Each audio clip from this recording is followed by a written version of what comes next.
Today we will discuss interpretation of ventilator waveforms. Here we discuss the ventilator waveforms, the scalars and loops, and how they are helpful in diagnosing altered physiological states, commonly obstructive versus restrictive lung diseases, flow starvation, leaks and air trapping. Ventilator waveforms can be classified into two types, the scalars and loops. Scalars are measured variables which are plotted against time. They can be flow time scalar, pressure time scalar or volume time scalar. Loops are two dependent variables that are plotted against one another. They can be pressure volume loops and flow volume loops. Here we will try to understand the graphical representation of scalars and loops. For understanding the modes of ventilation and the graphs, please refer to the lecture on modes of ventilation. Flow time scalar. Flow time scalar is one where the flow is plotted against time. In pressure control mode of ventilation, the flow is variable, whereas in volume control mode of ventilation, there is a constant flow throughout the inspiration. In a flow time scalar, fluctuations in flow may indicate inadequate inspiratory flow. Expiration is passive and is determined by the compliance of the lung and the resistance of airway. 4 points need to be observed in the expiratory limb of flow time scalar: the peak expiratory flow, slope of the expiratory limb, expiratory time, and whether the waveform reaches the baseline.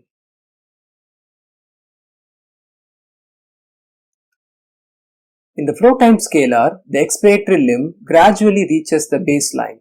In certain patients, the expiratory limb fails to reach the baseline. This leads to air trapping or auto-PEEP. The previous condition is common in obstructive airway diseases. Another common finding which we see is a short peak expiratory flow time and a prolonged expiratory time. This is also commonly seen in obstructive lung diseases.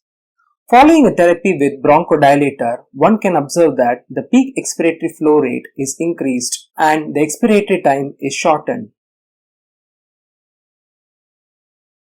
Pressure time scalar. In pressure time scalar, in pressure controlled breaths, we can see a constant pressure being delivered during the entire cycle. In volume controlled breaths, we can see a variable pressure delivered during the breath cycle. To understand this better, in volume controlled breaths, as pressure increases to a point of peak inspiratory pressure, it has to overcome the airway resistance.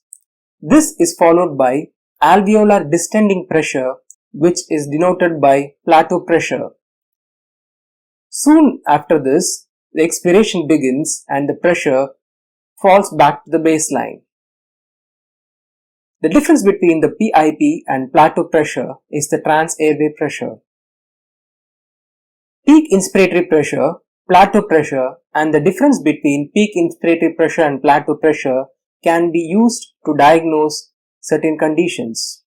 Here, we observe that the peak inspiratory pressure is increased and the plateau pressure is normal.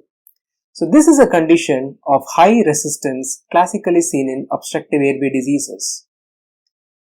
In the third scenario, we see that both peak inspiratory pressure and plateau pressure are increased. However, the difference between PIP and plateau pressure is normal, suggestive of a low compliance disease. Volume time scalar. In a volume time scalar, the volume increases to a peak during inspiration followed by expiration. However, in certain patients, the expiration may not terminate to the baseline. This may result due to air leak or air trapping. We have to see the other flow time scalars in order to differentiate between these conditions. Here we observe that in a normal volume time scalar, the expiratory limb reaches the baseline. However, in conditions of autopep, the expiratory limb may not reach the baseline. This may lead on to progressive dynamic hyperinflation, classically seen in obstructive lung diseases. Pressure volume loops.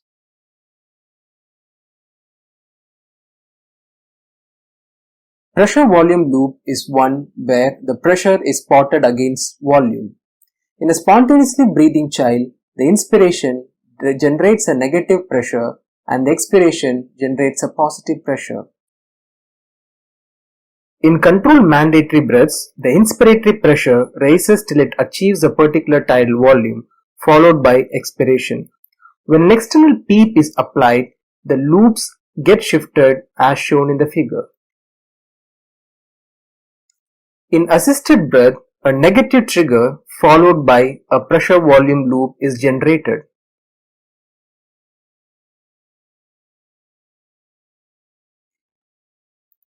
In a pressure controlled breath, a constant peak inspiratory pressure is set and variable tidal volume is achieved depending on the lung compliance. In conditions of low lung compliance like respiratory distress syndrome or pneumonia, the volume that is achieved by the preset pressure is low. Hence the curve flattens towards the pressure axis. When this is treated with surfactant or in conditions of increased compliance pathologically like emphysema, more amount of tidal volume is generated at the same preset PIP.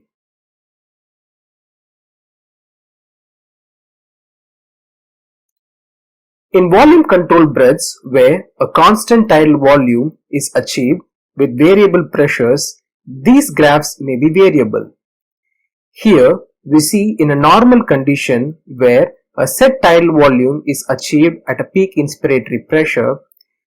If the same compliance is reduced, then the curve gets shifted towards the right, indicating a higher amount of pressure that is required to achieve the same tidal volume. In conditions with increased compliance, a lower amount of pressure is needed to achieve the preset tidal volume.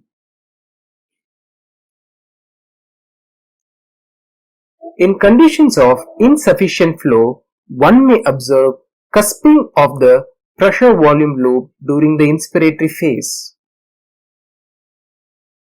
In conditions of overdistension with excessive PIP, we may observe a classical beaking of the PV loop. In conditions of air leak, the pressure volume loop may not return completely towards the baseline, indicating leak. In conditions of airway resistance, unlike the normal PV loop, the pressure volume loop will be stouter. This indicates inspiratory as well as expiratory resistance that the pressure volume loop has to overcome. Finally, we will discuss flow volume loops. In a flow volume loop, we observe an inspiratory flow which is positive and an expiratory flow in the negative direction. In conditions of air leak, we observe that the expiratory limb falls short of the y-axis. In conditions of air trapping, we may observe that the expiratory limb falls into the y-axis. This commonly results due to retention of air, commonly seen in obstructive airway diseases. Another common finding that is observed in the loops and the scalars are the serrations. These are suggestive of secretions and need of an endotracheal suction. A normal flow volume loop is displayed here. In cases of bronchospasm, one can observe a reduction in peak expiratory flow and scooping of the expiratory limb.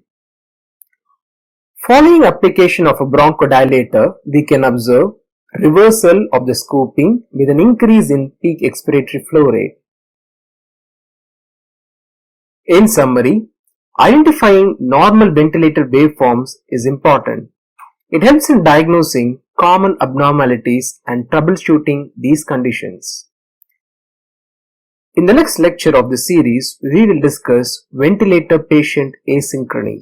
If you like these videos, please subscribe us at Little Criticos for new updates.